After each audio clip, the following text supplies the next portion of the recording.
Welcome to the Advance Your Art podcast, where we talk about the journey from artist to entrepreneur and everything in between. You've worked hard to hone your craft. Now take it to the next level with tips, techniques, strategies, and routines used by successful artists to grow their businesses and careers. Now, let's get started and have some fun with your host, Yuri Cataldo.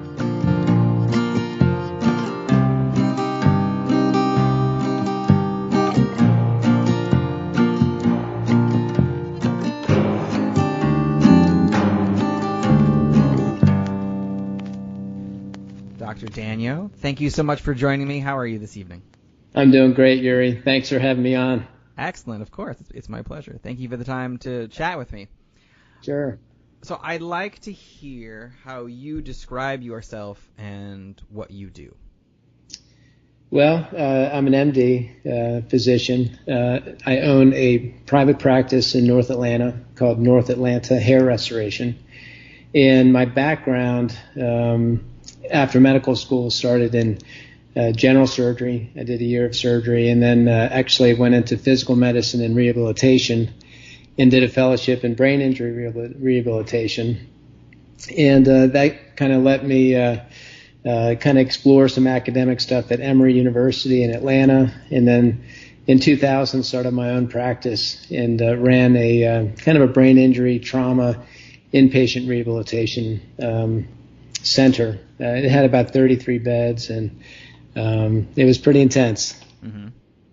And also during that time, I did a pain management fellowship. So I had a busy practice doing like epidural injections, nerve blocks, even like spinal cord stimulators, pain pumps in the spine.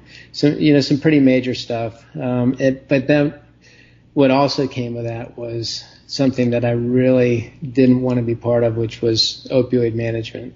Okay. Even though I had a lot of patients that required it, but it really led me to where I am in hair as this opioid epidemic really unfolded right before my eyes.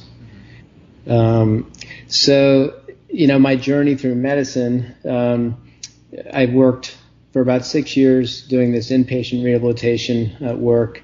I was on call every other weekend. Getting in at 5, getting home at 9, many nights.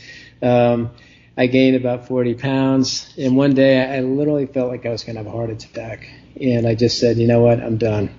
And I left the hospital, kept going with my outpatient pain practice. And when I shut it down in 2015, finally, I actually had seen almost 11,000 patients, believe it or not, wow.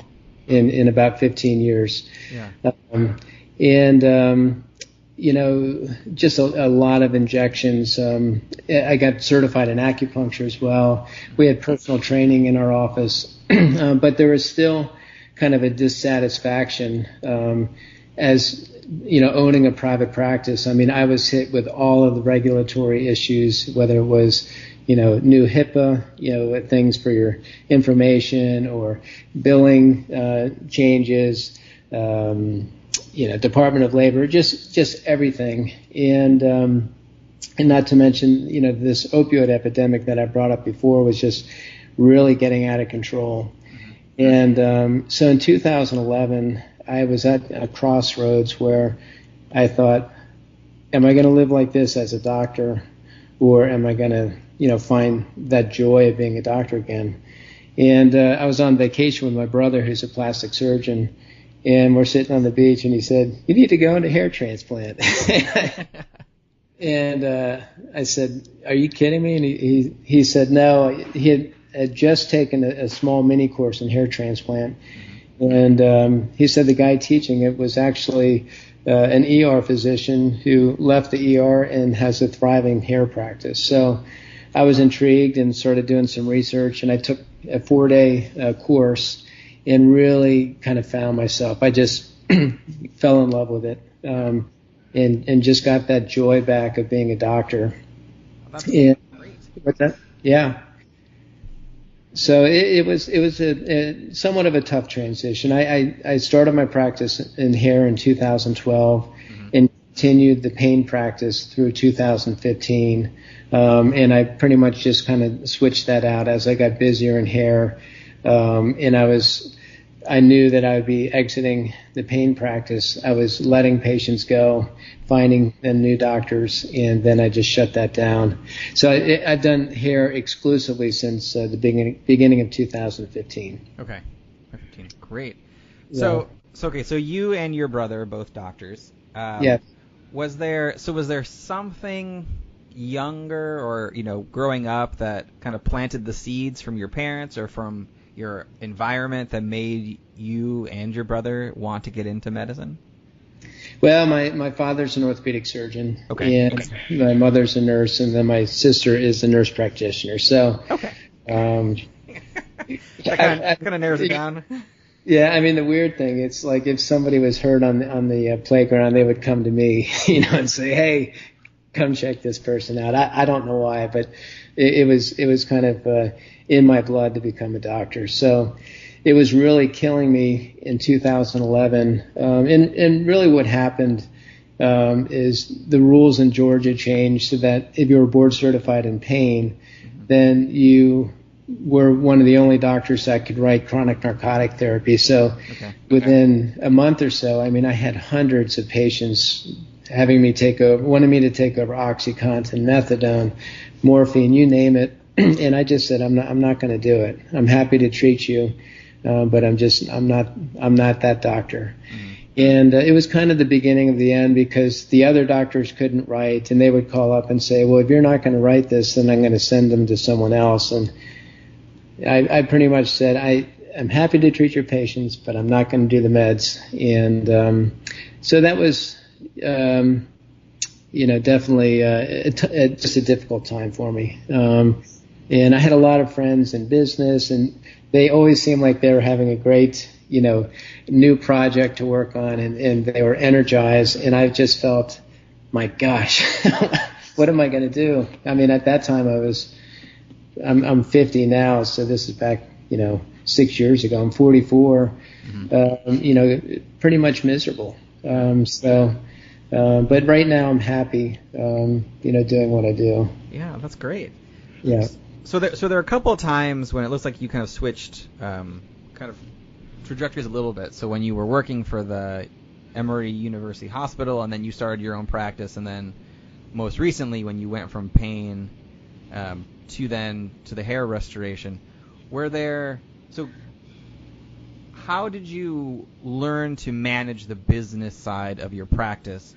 And was any of the business side covered in any of the the training that you had through medical school or through other courses that you took? Yeah, there's absolutely no training in medical school or residency. When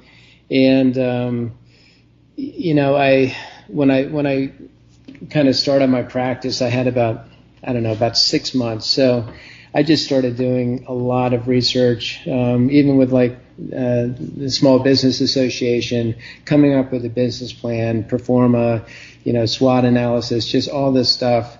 And I found some really awesome people, consultants and attorneys, about 3 months before I started my practice. And I had literally everything in notebooks and where I wanted to go and what I wanted to purchase. And then they got me ready to meet with banks, and they were impressed with everything I did. And at that time, I mean, you could get easy money.